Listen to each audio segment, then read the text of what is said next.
How to remove age restrictions in YouTube. So hi guys, the first thing that we're going to do is to simply open our browser and go to youtube.com.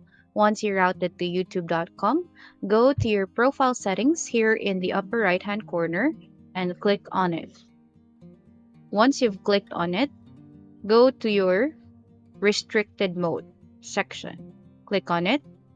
If this is enabled, simply click on this button to disable your restricted mode.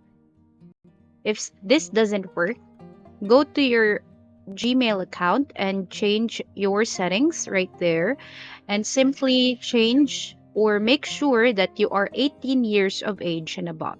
So simply change the year that you were born, and by then you would be allowed to watch restricted videos or age restricted videos.